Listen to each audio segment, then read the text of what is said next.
Arsenal libera Jorginho, Flamengo fecha acordo com jogador e atacante na mira do Mengão. Fala galera do canal BTB Esportes, eu sou Letícia de Almeida e estou chegando com as principais notícias do Flamengo para vocês. Mas antes de qualquer coisa, quero pedir a você que não é inscrito aqui no canal, se inscreve no canal, acione o sino das notificações, deixe seu like nesse vídeo, vai ajudar muito no nosso trabalho e você não paga nada por isso. Então se inscreve no canal, deixa o like e compartilha esse vídeo com o máximo de flamenguistas que você conseguir. Bora trazer a nação rubro-negra aqui também pro BTB Esportes. Então manda pra todo mundo e vamos para as notícias do Clube de Regatas do Flamengo. O time do Mengão que recebeu folga nesta segunda-feira, a equipe jogou no sábado, treinou ontem, domingo, na parte da manhã e hoje recebeu folga. Inclusive a comunicação do Flamengo divulgou a agenda oficial do clube para essa semana, com foco no jogo do Campeonato Carioca e também da Supercopa do Brasil. Vou passar para vocês a agenda então oficial, com folga hoje, segunda-feira.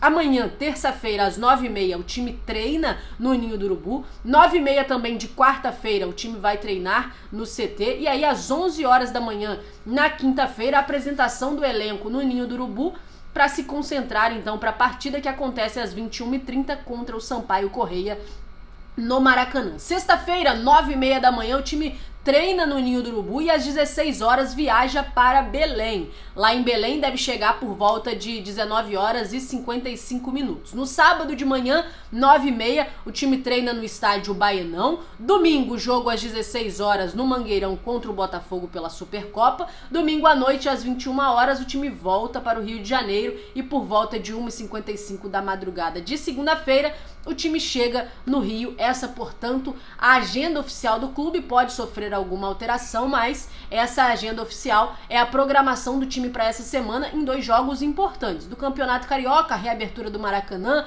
reencontro com a torcida aqui no Rio de Janeiro e a Supercopa, que é o primeiro título que o Flamengo vai disputar nesse ano, um jogo contra o Botafogo, jogo único, jogo difícil, né, porque é contra o atual campeão do Campeonato Brasileiro, mas tem tudo para ser uma grande partida e o Flamengo vai em busca do seu primeiro título no ano. A primeira possibilidade de título do Flamengo no ano já é no próximo dia 2 de fevereiro e a programação então é essa. Agora eu vou falar com vocês sobre mais uma recusa do Internacional a respeito do Vitão. O Flamengo fez aquela nova proposta, né, pelo Vitão, oferecendo 7 milhões de euros mais 4 milhões de reais abater, né, da dívida, os 4 milhões que deve do Thiago Maia, mas o Inter não aceitou. E agora eles vieram com a justificativa de que o Internacional não deve 4 milhões de euros ao Flamengo, e sim 750 mil, referente às 3 parcelas que não foram pagas em 2024.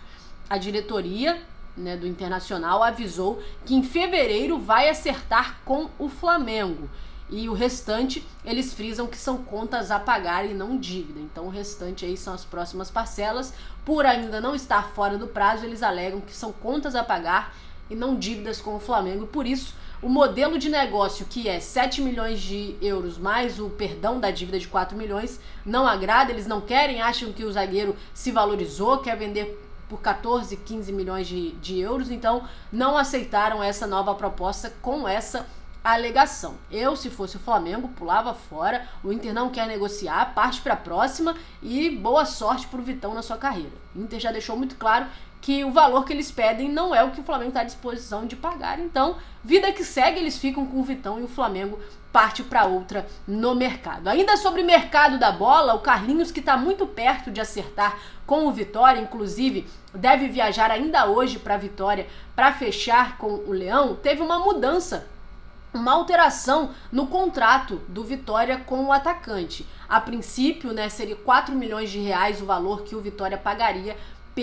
pelo atacante, mas agora houve uma alteração. O contrato de empréstimo com o Vitória vai ter opção de compra de 5 milhões de reais por 70% dos direitos econômicos. O Flamengo é dono de 70%, os outros 30% são do Nova Iguaçu e o Flamengo pagou 3,2 milhões pelo jogador ao Nova Iguaçu e pode receber 5 milhões de reais caso o Vitória queira fazer a opção de compra após um empréstimo. Nesse momento, no processo aí, né, no contrato, o Vitória vai pagar o salário do jogador durante esses meses, ele é liberado de graça, vai pagar o salário sai da folha do Flamengo e passa a ser da folha do Vitória, e aí a opção de compra de 5 milhões de reais, portanto, essa alteração contratual e o jogador muito perto de acertar. O Flamengo já estava disposto, falou que ele era um dos jogadores que estariam liberados a ser negociado, o Vitória fez a proposta, o atacante também gostou da proposta, então a tendência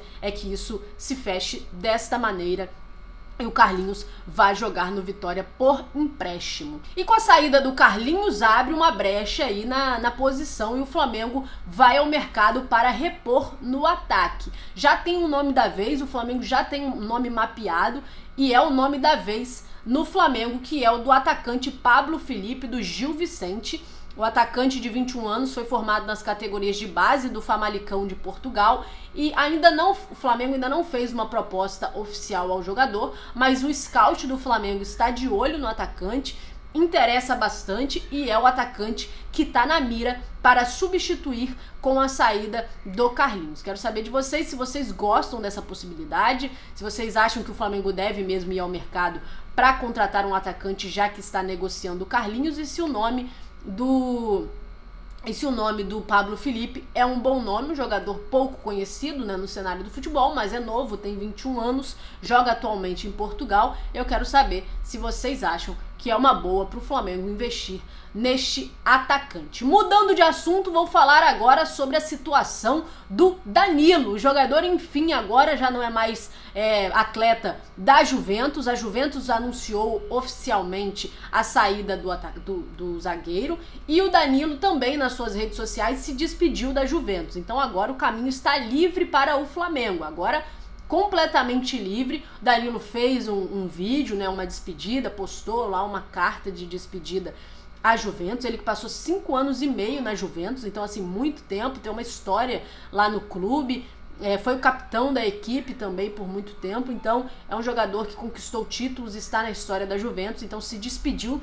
Hoje fez um vídeo se despedindo, dando adeus e agora está livre para acertar com o Flamengo. Como eu disse, ele deve chegar aqui no Rio de Janeiro amanhã, terça-feira. Na quarta-feira tem reunião e aí, enfim, para ser anunciado pelo Flamengo, agora já não mais jogador da Juventus. Flamengo com caminho livre para fechar o acordo, para colocar esse ponto final que falta na negociação e anunciar oficialmente o Danilo como novo reforço para essa temporada. E com isso, né, com a chegada do Danilo, já tem o Alexandre e também o Alcaraz, o trio vai se reencontrar no Flamengo. Jogaram juntos na Juventus e na Itália. Eles conquistaram juntos a Copa Itália 2023-2024, portanto, se reencontrando aí. Danilo, velho conhecido do Alexandre, já jogaram juntos por muito tempo na seleção brasileira e na Juventus, e também com o Alcaraz, que já fez aí parte da equipe junto com os dois lá na Juventus e juntos conquistaram